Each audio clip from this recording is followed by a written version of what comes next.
Hello and welcome. I hope your coffee is warm because today we are building a Naya deck. And that means that we are going to get into some community stuff, some nature, and maybe some very aggressive deck building. Because Naya, I think, is one of the strongest colors if you want to go full aggro in Commander. So what is Naya? Naya is all about community, like I said, working together and harmony with nature. Even if that means that you are taking on primal traits from feral animals. Still, the Naya people work together, stay together and act like a tribe. The colors we have here are red for doing what is right within your own nature, and for carrying and having emotions for other people and animals and friends. White for that being together and being a community, and also by being good for other people and animals and nature. And then green, of course, is for that nature and embracing the nature. So you can see how the three colors can work together. Now, in Commander, this means for red that we are mostly working with things that want to be aggressive, that want to be fast, and that want to be here in the moment right now. White adds a little bit of removal and boardwipes, which is the furthest we get into control color-wise, but mostly they add a lot of going wide or going strong and tall by giving things equipment or perhaps giving them auras or stuff like that. And then green is all about being the big creature, so that also helps and strengthens red in that it is helping it being more aggressive, and it helps white because white can enhance green creatures or protect them, so that you can actually beat someone with your creatures. Now the colors it is not are blue because we are not a color combination that is all about thinking and the future. And we are not black because we are not all about the self. In fact, we care mostly about community, others, nature, and there's so much else to care about that we should not think too much about ourselves in Naya. So the themes we have are animals and beasts. These are really big themes in here. In fact, the types that we are all about are cats and dinosaurs. Yeah, those are really feral creatures. If you think about it, cats and dinosaurs are the most aggressive types of animals that are around. You can quote me on that. Also, we are about big dudes, but also sometimes many small ones that you grow strong. In fact, we don't really care. We care about having creatures, we care about not having non-creatures, and we just are very focused on creatures. So that is what Naya is all about. So what to expect for this video? We will talk about which commanders to choose. We will talk about deck building, how to do it, some playstyle tips, and some staples. We will start off with strengths and weaknesses, and we will talk a little bit later about some combos, because there are some combo potentials in Naya, especially since we have Boros, which is a very famous combo color combination. And we will talk about other win cons if you don't want to go the combo way. So strap in and make sure that you have your coffee nice and warm, and we can begin with the strengths and weaknesses. So before we start with any strength or weakness, we need to talk about the purpose. The purpose of Naya is to make everyone fight, believe it or not. We are all about community, but that doesn't mean that we are all about being nice. We are also a very aggressive color combination, and we want to make sure that other people are fighting on our own turf. It is a lot like Uril, which wants to make other people fight too, but I think Naya is a little bit better at it, because it can control the board in a way that forces people to go and be aggressive, and still has Uril to stop people from playing non-creatures. Also, we are here to make sure that people won't get away with just hanging back for turns on end. I think Naya is a great color to just be the aggressive player, make sure that people have to have creatures up, or otherwise, well, it is just that they are a bit of a soft target, so you had to go for them, right? We are also the color which will make Magic into a game that still wants creatures to be relevant. If there would be too many Jetmir colored players, well, Naya would make sure that they can do what they want. They will be so aggressive that they can beat all of those Jetmir players through all of their counters and stuff like that. So our strengths are creatures and protecting them. So we are very good as well with making creatures, which is cruel, and then protecting them with white and sometimes green. So Celestia and Boros are really working together here. We are also about being aggressive because we have the strongest creatures, I think, like Rule and Standard, but we also have many ways to strengthen them in red and white. And then making toolbox decks out of pure creatures. Cruel is already pretty good at it, but adding white really adds many options. Definitely if we are talking extra combats and stuff like that.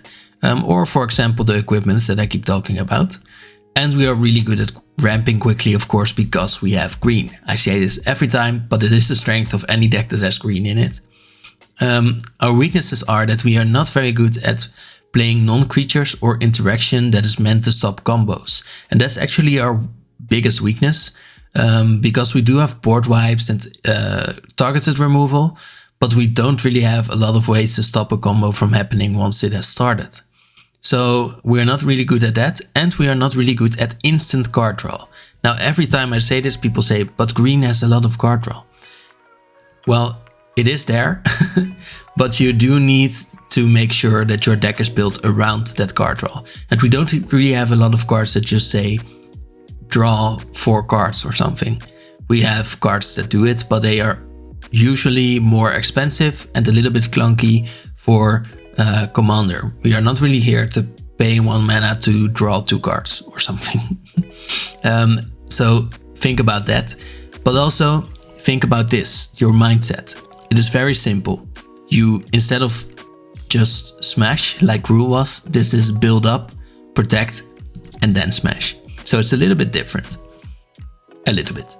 So let's look at the top 21 commanders and their archetypes, because there are a lot of famous Naya Commanders, or at least ones that you have heard of once, and they are even in many archetypes. So let's start off with Jetmir, Nexus of Revels, because we have talked about him before in a video about how to build a token deck, because I think Jetmir is the perfect go white token commander, as it forces you to go white and will reward you for it. Of course there are more go white token commanders, but I think Jetmir is just the perfect one and is the one that you should pick if you want that archetype specifically. Now Jetmir is the boss of the Cabaretti on New Capenna, the party family that controls social life and the supply of Halo, so you can see that he used to be very powerful. Of course, New Capenna is now very changed and we don't know what the powers of Jetmir are right now. But we do know what he used to be, and even before that what he used to be, because he used to be a druid before he became a demonic mafia partygoer. So we know that he was a druid, which of course fits the Naya philosophy. Now aside from tokens, you can also play Jetmir as a hate bears commander, where he is merging Winota, which is a very famous hate bear commander for being so aggressive, and green for a different kind of combo with Scurry Oak plus Ivy Lane Denizen, where the combo is that with Scurry Oak you will make a squirrel whenever you put a +1 counter on the tree, and then Ivy Lane Denizen will see that you put a green creature on the battlefield and will put another +1 counter on Scurry Oak, which means that you get an infinite amount of squirrels and you get an infinitely big Scurry Oak. So that is a very good combo of course, but it's not the only thing that makes Jetmir good, because, well, you could just play Winota and use another combo and be strong in that way. But of course, in Hate Bear specifically, you are not just a stack, you want to play many creatures that are strong, and of course Naya is a very good archetype for that. So if you want to play a little bit more of an aggressive type of Hate Bears deck, I think Jetmir is the perfect commander there, if you find it fun and your friends are okay with you playing it. And then we go on to Shalai and Hallar, actually a good thing that happened because of their set. Well, why is Shalai and Hallar so special? Because it is at first sight just a +1 counter commander, and +1 counter commanders are very basic and everyone is playing it.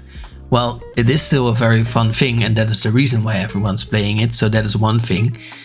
But the other thing is that they add something new, because +1 counter decks and their commanders usually are all about putting +1 counters on your creatures, believe it or not. And while that is okay, it is not a way to win the game. It will give you very big creatures, but without trample or flying or any other evasion, there will be no way to actually win the game. And with Shalai and Hallar, you can make sure that you will have enough ways to put +1 counters on your creatures before playing them, and then they, if you play it right, could even be the only win con that you have in your deck, and that you will probably still be fine. That is why so many casual commander players find that this commander is so very strong, because it helps them play the game right. So Shalai and Hallar, what they say is whenever one or more +1 counters are put on a creature you control, they deal that much damage to target opponent. So depending on how many or +1 counters you put on a creature, that much damage will be dealt to a target opponent. So you will shoot your opponent one by one, which is of course very good. So the other parts of your deck can just be focused on putting as many +1 counters on creatures as you can. And of course this will make for a very fun deck, where you can just look for the things that put +1 counters on creatures, or creatures that like to have +1 counters put on them, and put as many as you want in them. Also, the colors of Naya work very well here, because green is very good at putting +1 counters on creatures, red wants to do so and can be very fast in attacking if you need to attack, and then white is also very good at protecting your creatures, your big creatures, so that you can actually also win through combat damage sometimes. So I think this is a very good counter commander, +1 counter. Now for the lore of Shalai and Hallar, Shalai is an angelic protector for Llanowar. As all angels, Shalai protects a certain group of people, all angels on Dominaria that is, and she chose the elves, who are very far away from other angels, so she is kind of a loner in that sense. But then Hallar helped her protect the elves, because Hallar is one of them. They're also one of the only elves who use fire magic to infuse their arrows with some magic juice. So that is probably where the +1 counters come from. Then we move on to Dogmeat, ever loyal. And we don't really have a whole lot to say about their lore, because they are from another game, and that is okay. But Dogmeat is a very popular equipment commander because of their ability to find you an equipment. They could also work with auras, which is also a color that is very good to have, or where Naya also is very strong. But Dogmeat also has the second ability to, whenever a creature you control that's enchanted or equipped attacks, you create a junk token that will help you draw a new card. And this is something that might seem very good, but in enchantments or auras there are already so many ways to draw cards, so that Dogmeat wouldn't be really so special.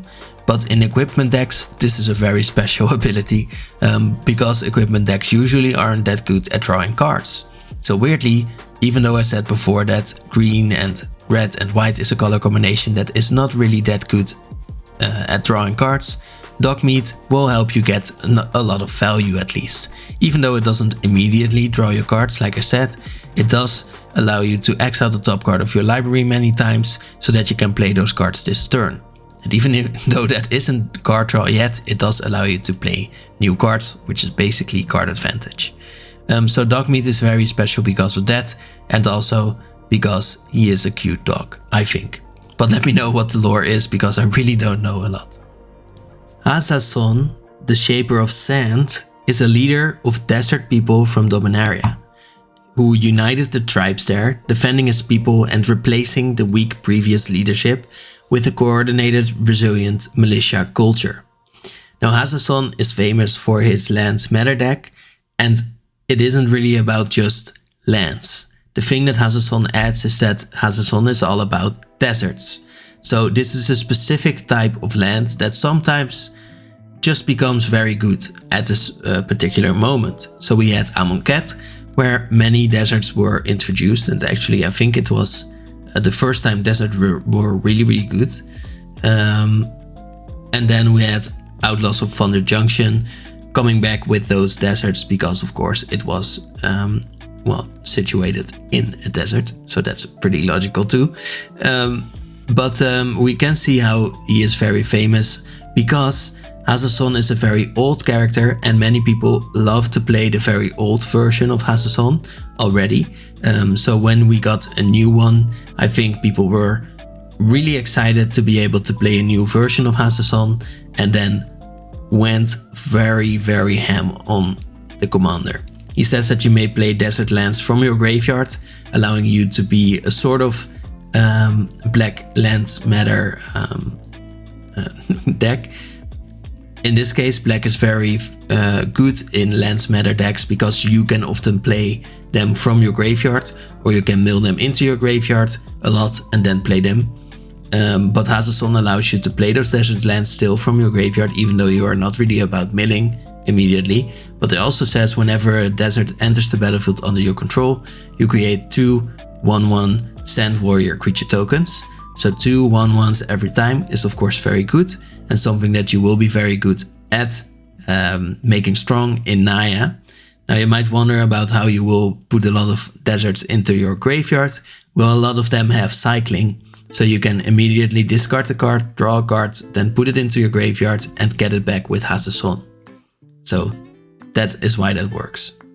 Now if you want, you can immediately switch your commander out for Yuma, the Proud Protector, because he is also a Naya commander that is all about playing with deserts. And this one is a little bit less loreful perhaps, but I think Wizards is pushing him to be the new desert commander, I feel like. He does have some very cute Plant Warrior tokens that you can of course then use to attack your opponents, which he gets whenever a desert is put into the graveyard from anywhere, your graveyard. It's a 4/2 with reach, so that has a little bit of potential of blocking some opponent's flying creatures. But also Yuma has the other ability to, whenever he enters the battlefield or attacks, to enable you to sacrifice a land and then draw a card.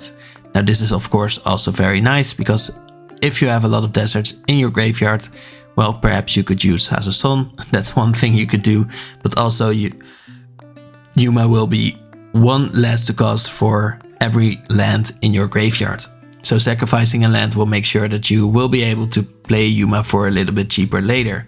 Of course, Yuma is a very expensive commander, but you want to be very rampy in this deck, so that of course fits too.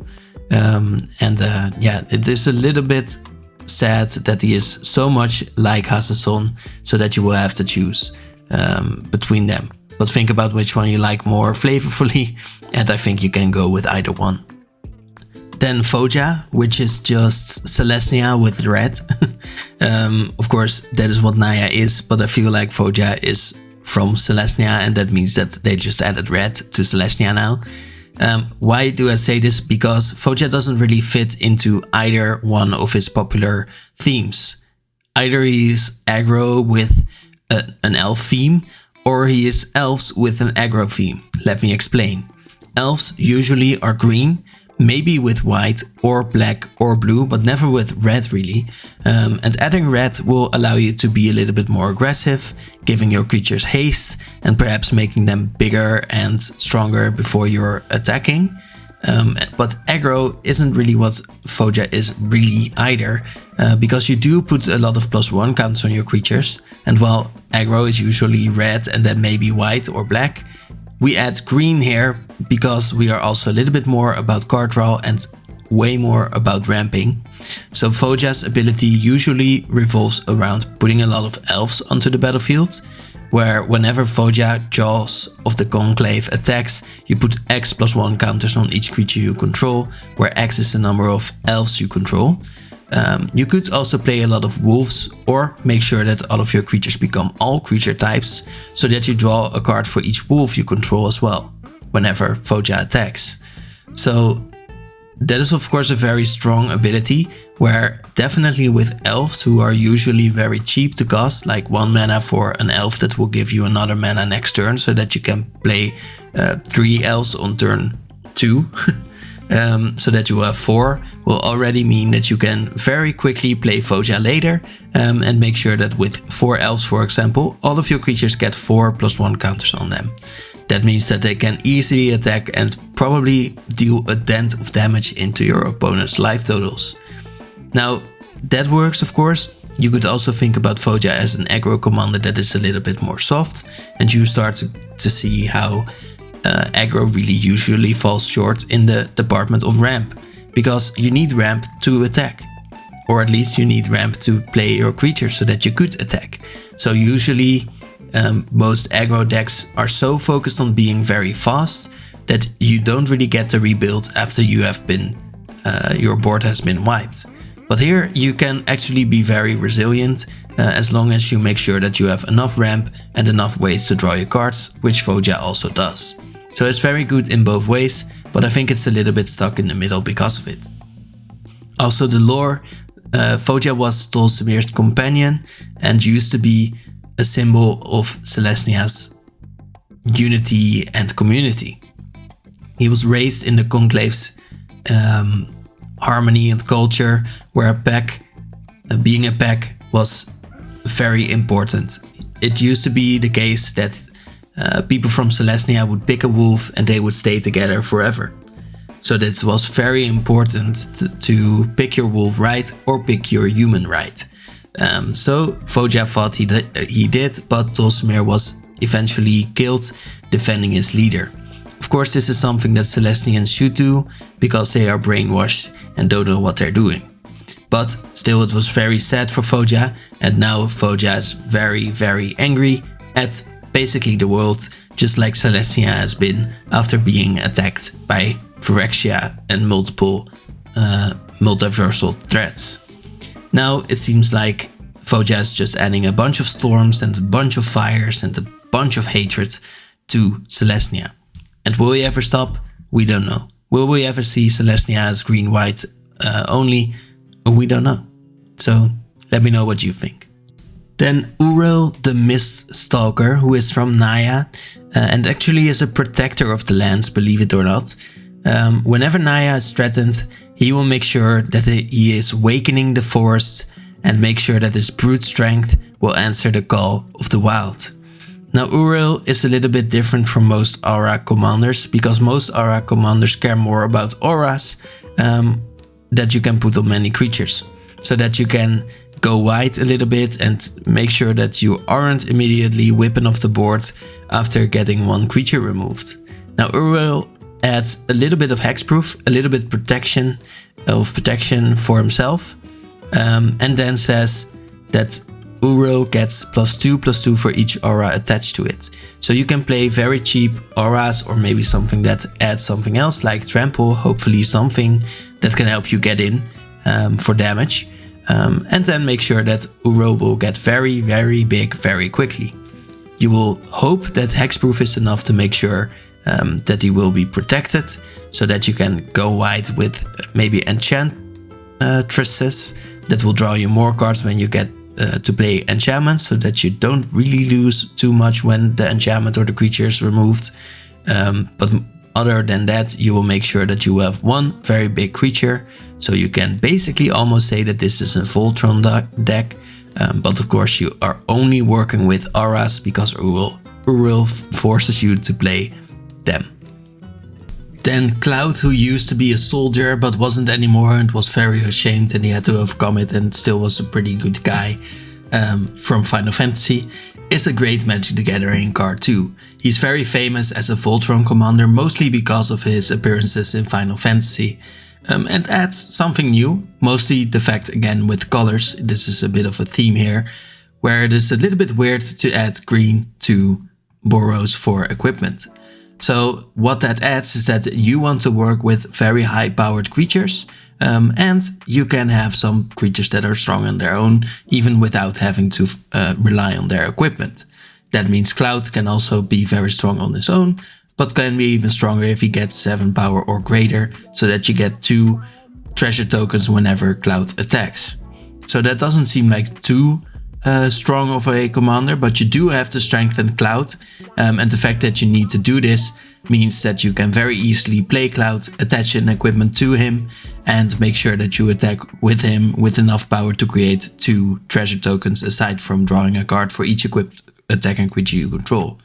Now this feels like you want to play with many creatures that are equipped, but you could still use Cloud and that would be very flavorful, and I feel like that is the way you want to play Cloud. If you are a fan of Final Fantasy, I think this is a great card for you.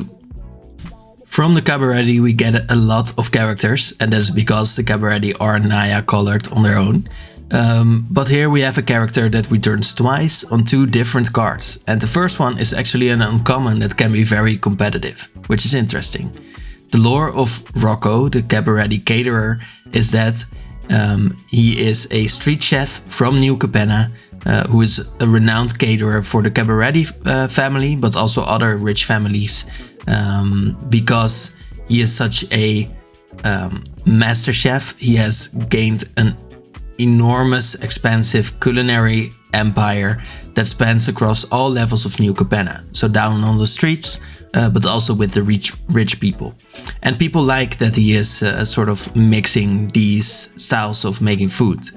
Now also what he does is that he makes sure that the Cabaretti get stronger because he learns a lot as he serves as a bartender sometimes, or as a sort of gatekeeper, so he learns a lot about the people down on the ground, and he gives that information through to the wealthier family. So he's not really a nice guy, but he works for his family, which is, I guess, something to strive for.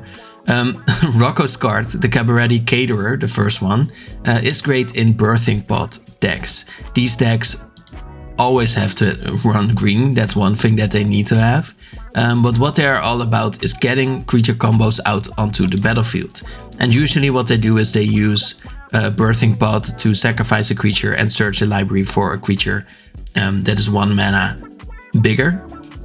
But of course Rocco also helps, because his ability is that when he enters the battlefield, if you cast it, you may search your library for a creature card with mana value X or less, and then you put it onto the battlefield and then shuffle. So that means that you can find any creature card, you just need 3 mana more to find it. But then you can also put it onto the battlefield, making this a very easy way to start off that birthing pot. You could even get a card that is 1 mana less, and then use the birthing pot to get the other one, which would be a little bit of an extra step. But okay, he is sort of a birthing pot on his own in that way, which sounds a bit dirty. But what he adds as his colors is red and white, which will give him the creature combo of Kiki-Jiki Mirror Breaker, which can create a token of another creature, and Felidar Guardian, who can make sure that the tap ability of Kiki-Jiki can be done again, because Kiki-Jiki has haste, and when you exile him and bring him back to the battlefield again, you can use the ability again, targeting Felidar Guardian, making sure that you can create another Kiki-Jiki version.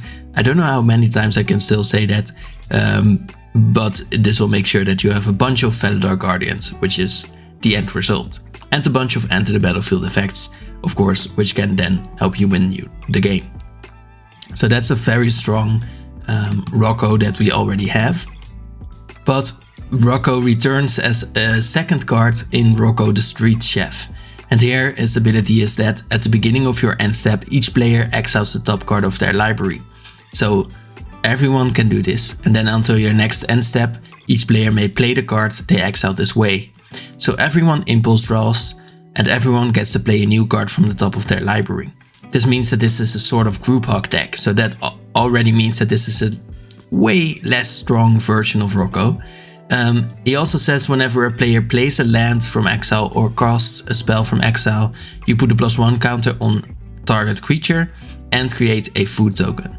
So you create food tokens, which is what you basically want to work around, aside from, of course, making sure that everyone is exiling things and playing those cards from exile. Now you can use this to create other tokens, or you can use the food tokens to strengthen your creatures. Whatever way you go about, this is a little bit more casual and a little bit more group hug, and if you like that stuff, I think Naya is a very great color for it anyways. Obuun Daya Ancestor is a powerful spirit in Magic the Gathering from Zendikar, He was the legendary leader of the Moldaya elves, who now serve as an influential ancestral spirit and advisor to their nation.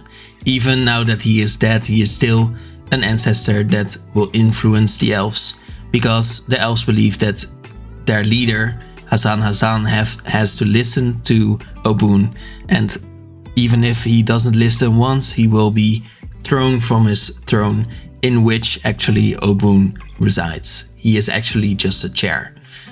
So how do you play Obuun? Well, in a landfall deck, because he is a landfall commander and has landfall on himself as well. He says landfall: whenever a land enters the battlefield under your control, you put a +1 counter on target creature, which doesn't seem too strong yet, but he's more about his first ability actually, which is at the beginning of combat on your turn, up to 1 target land you control becomes an XX elemental creature with trample and haste, where X is Obuun's power. It's still a land. Now this feels like he should be more of a land matters commander, but he actually isn't, because he needs that landfall ability to grow himself stronger. So he starts as a 3/3, meaning that you will get a 3/3 elemental creature from your lands, but after enough landfall triggers you can grow him with those +1 counters and make sure that you get a bigger landfall or a bigger elemental creature to play. Now, how is this different from other landfall decks? Well, adding white actually is something that is done a lot in landfall. Usually they are cruel, but white is added often, and even it's a little bit more normalized to play black in these decks, because you can get lands back out of your graveyard. But actually I feel like this combination of going red, green and then just white is a little bit different, because you can go even more into the go white strategies that white has in their landfall abilities. So I think that is really cool, and also I feel like you are creating tokens anyways. It feels like this should be in a Celestian deck. Now for the next theme, I won't be going too much into the commanders that we have here, as Naya really dominates this one, which is dinosaurs. We have 5 commanders that could be Naya Commanders with dinosaurs that are one of the most popular ones in this theme. Starting off with Zacama, which is not actually that popular, because what it really adds is that it itself is a big dinosaur and it adds a little bit of combo potential, but you need a bunch of ramp. So you're basically a ramp deck that wants to play a big dinosaur, which is Zacama. If you love Zacama, go this one. Zacama, what he says is when he enters the battlefield, you can untap all lands you control, meaning that you can probably untap like 9 mana of lands, and then you can use that 9 mana to cost at least 3 of his abilities, deal 3 damage to target creature, destroy an artifact or enchantment, or gain 3 life, signifying one of the 3 sons of the Ixalan religious beliefs. The next one is Wayta, the trainer Prodigy, which is slightly more popular. It's just 3 mana for your commander, which is sort of the best you can do for Naya. Has haste and then the ability to for 3 mana tap this creature, and then target creature you control fights another target creature, and then this ability will cost 2 less to activate if it targets 2 creatures you control. Now why would you do this? Well, of course dinosaurs have or often have the ability Enrage, which means that when they are dealt damage, they will get a certain ability to trigger. In this case, you can easily use Wayta, for example, to target 2 creatures that you control for just 1 mana, and one of them can be Wayta, who has 1 power and 5 toughness, so she might be able to survive a hit from a smaller dinosaur, and then make sure that she deals 1 damage to them to enrage them and get that ability. Now she also says if a creature you control being dealt damage causes a triggered ability of a permanent you control to trigger, that ability triggers an additional time. So she doubles those enrage triggers as well. So you really want to play a bunch of dinosaurs here that have enrage abilities, but you could work with other things that want to be damaged, which there aren't a lot of. So you probably want to play dinosaurs. Other way to go is Atla Pelani, already way more popular, I think 3 times as popular as Wayta was. Atla Pelani is a 4 mana commander that has the ability to create a 0/1 egg with Defender, so it can't even attack. Now why is that strong? Well, the second ability says whenever an egg you control dies, you reveal cards from the top of your library until you reveal a creature card, and you may put it onto the battlefield. So you have a 0/1 green egg creature token, it dies because it was defending or you sacrificed it, and then you probably will get a very big dinosaur out of your deck. So make sure you mostly have really big dinosaurs. You still have a bunch of ramps so you can play your commander early and use her ability, and then use that red mana to give her haste, preferably, and then attack with all of your big dinosaurs, who might even help you create some more eggs. Gishath, I think we are getting into the one of the two choices that is what you should go with for a dedicated dinosaur deck. Gishath, Sun's Avatar, is an 8 mana commander with the ability to, when it deals combat damage to a player, you reveal that many cards from the top of your library, and you may put any number of dinosaur creature cards from among them onto the battlefield, meaning that you can often play 3-6 mana creatures from the top of your library for free when you deal the full damage with Gishath to your enemies. Now you do need to make sure that you can do this, but Gishath has the abilities Trample and Haste, so that will help you get in a little bit more easy, but you do need to make sure that you can actually do this. If you do, that will be very strong and you probably should win the game after that. That is Gishath, 8 mana, so you do need to have a lot of ramp again, but there's a slightly cheaper version, Pantlasa, 5 mana for a dinosaur, who says whenever Pantlasa or another dinosaur enters, you discover X, where X is that creature's toughness. You do this only once each turn, meaning that you can play Pantlasa for that 5 mana, and then you will get to discover for 4, meaning you exile cards from the top of your library until you find a card with 4 mana or less, and then you may cast it without paying its mana cost. So that means that you at least get to play 4 or less cards from the top of your library. But on the next turn, hopefully you have 5 or 6 mana and you can fight a bigger creature because of it. Now this is fun because it is a little bit more chaotic and it's a bit cheaper, so you can find that value a bit easier. It does have a little bit less of a high ceiling usually, but there are still ways to break Pantlasa and get that combo going off. So those were the dinosaurs.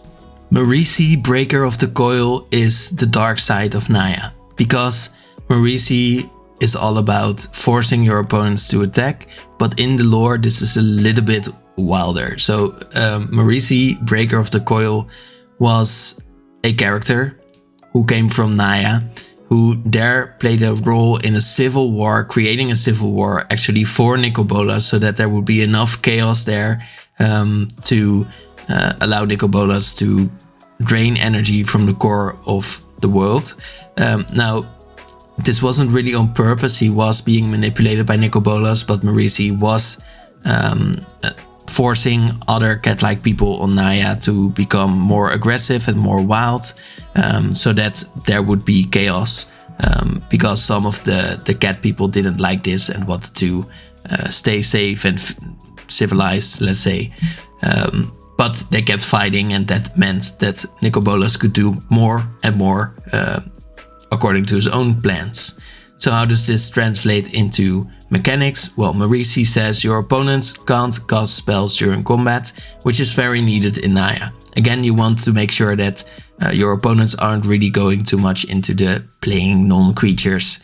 You want them to fight fair and square on the battlefield. Now the second ability is the kicker here. Whenever a creature you control deals combat damage to a player, goad each creature that player controls. Now how is this different? Well, kind of because you need to do something in order to force your opponents to attack each other. Usually what happens is that you just play something or start to goad your opponent's creatures, or they are all goaded at once. But that will require you to play a command that is a little bit more high costed. And Marisi is, as you can see, very cheap, 4 mana. You also get a 5/4 for that. But you need to do something to activate that ability. So the fact that you need to be aggressive yourself is a little bit different. Of course, once your opponents are all goaded, you can very easily start attacking them because they won't have blockers left. So that, of course, does still work. Now, there is a way to play cats in Naya. This does force you to play dogs as well. Now, How does this work? Of course, we have Rin and Seri, who are a dog and a cat who at first didn't trust each other, but then started to trust each other. That is their lore. That's it.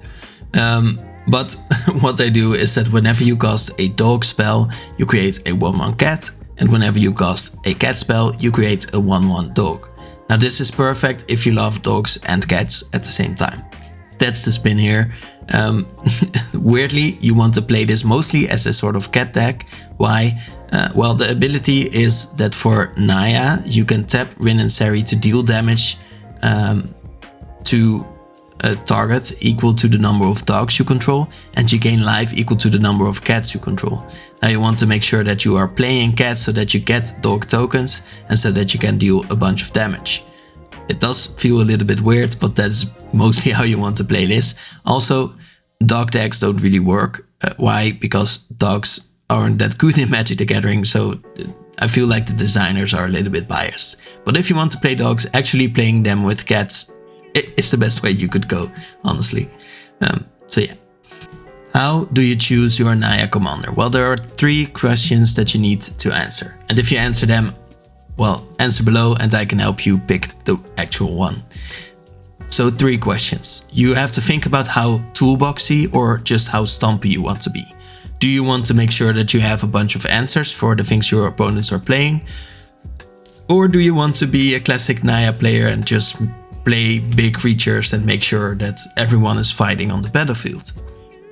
Now also think about whether you prefer big creatures, so a few big creatures, or many small creatures to go for, because Naya can do both. And perhaps you find a creature type that you prefer. Of course, you should just go for that. If you like dinosaurs, go for dinosaurs. If you like cats, maybe go for cats. If you like dogs, also maybe go for cats. Now on to the general part of this video, where we talk about the finishers, combos and building the core of your Naya deck.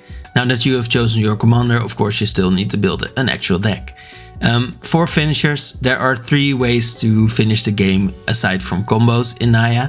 You can use cards like Chroma's Will, so that you have a way to get in with combat damage with flying or like double strike, or make sure that you have a bunch of creatures and strengthen them and make sure that you can get in with a sort of evasion. The other way you can win is with cards like Impact Tremors, where you are playing a bunch of creatures and you will make sure that they will trigger a ping ability so that you can kill your opponents that way.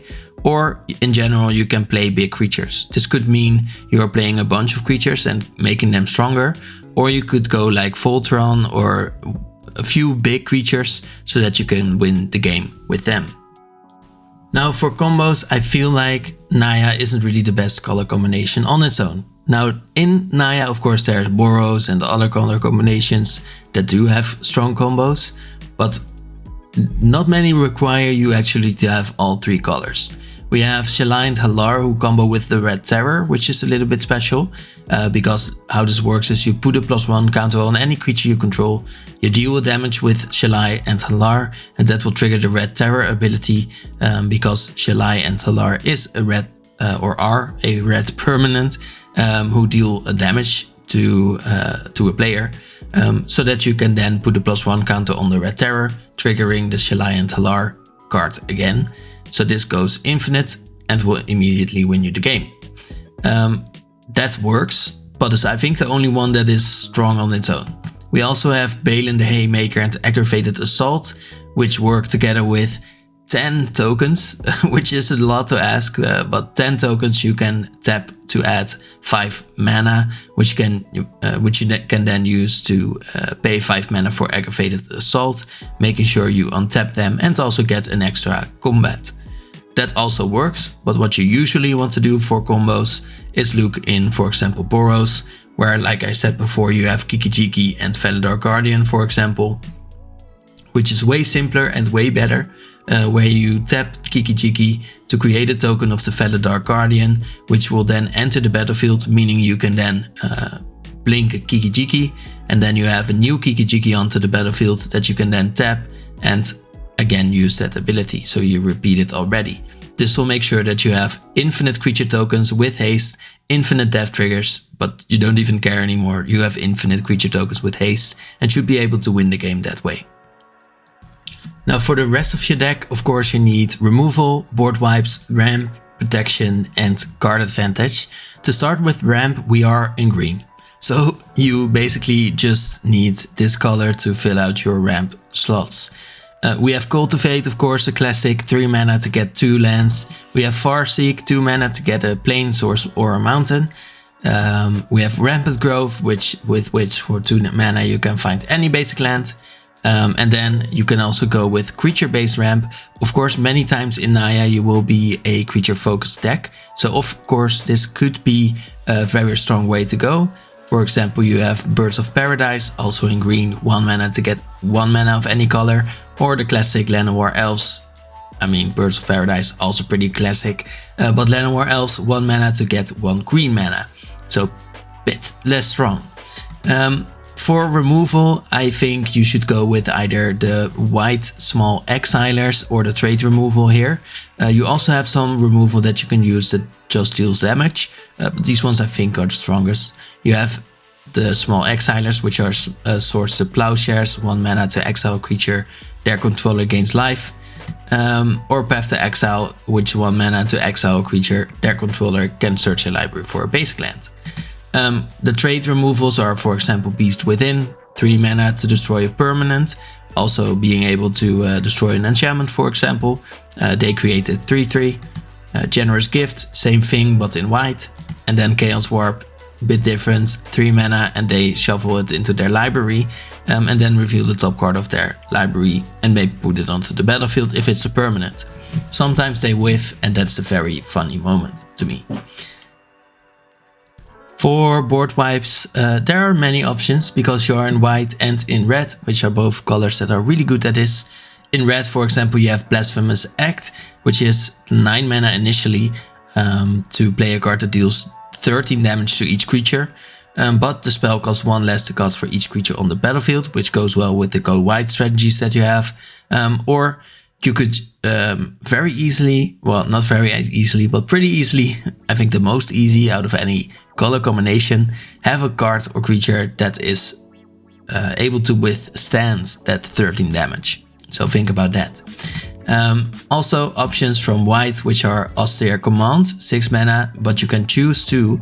So you can either choose to destroy all artifacts and enchantments if you have many creatures, or if you have small creatures, you could choose to destroy all creatures with mana value 4 or greater. Or if you have really big creatures, you can choose to destroy all creatures with mana value 3 or less. So you can have a very flexible way of destroying all creatures, definitely if you are in a deck that is focused on big or small creatures. Cleansing Nova also really good here because it's 5 mana to destroy either all creatures or all artifacts and enchantments. So it works pretty much the same way. And Day of Judgment, just very focused, 4 mana, destroy all creatures. Now you could also want to protect your creatures. You have, for example, Heroic Intervention in green, 2 mana to give all creatures indestructible. Helps if you want to put a board wipe onto the stack next. Also gives them hexproof so that you are protected in 2 ways. Teferi's Protection is basically protect from everything, I think. It's 3 mana for an instant that will allow your life total to not be changed again until your next turn.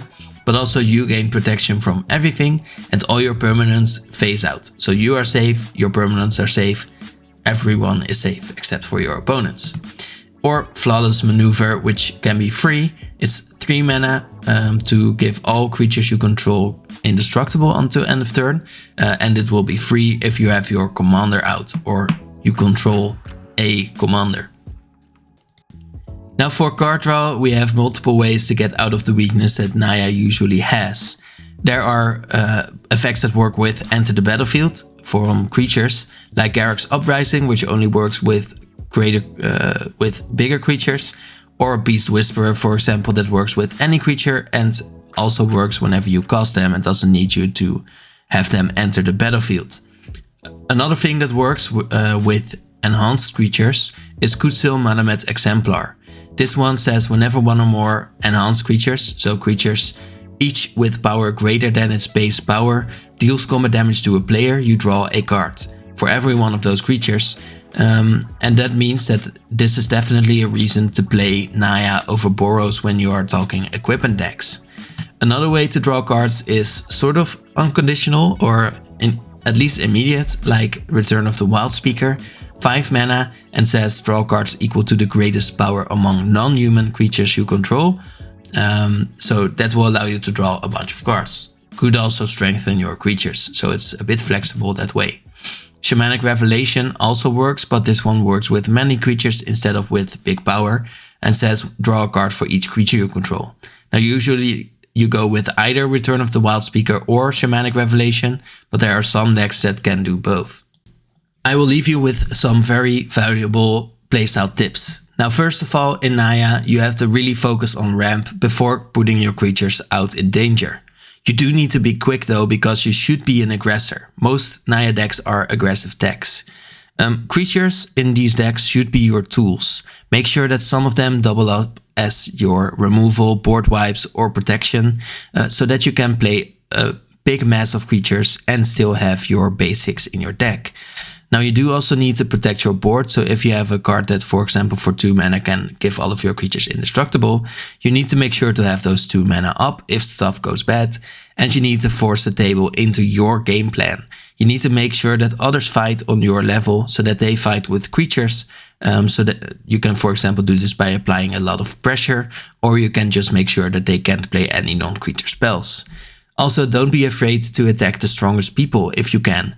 You do need to weaken the strongest people so that they need to be on their toes as well. Also, finish the game if you can. Keeping people alive is the worst thing I think you can do in an aggressive deck, as it goes right against your game plan. Now, if you have a very casual playgroup and they don't like that and people just want to be included, of course that is fine too. But if you want to win, don't be afraid. Now for closing, I want to thank you for watching and for subscribing, of course. And let me know what your favorite Naya Commanders are, or what other combination you wanted to see. If you just watched this video all the way through here to just ask me to do another Jetmir video, well, kudos to you. But if not, or if you do, anyways, I'd like to thank you for watching again, and I wish you a very nice day. Bye.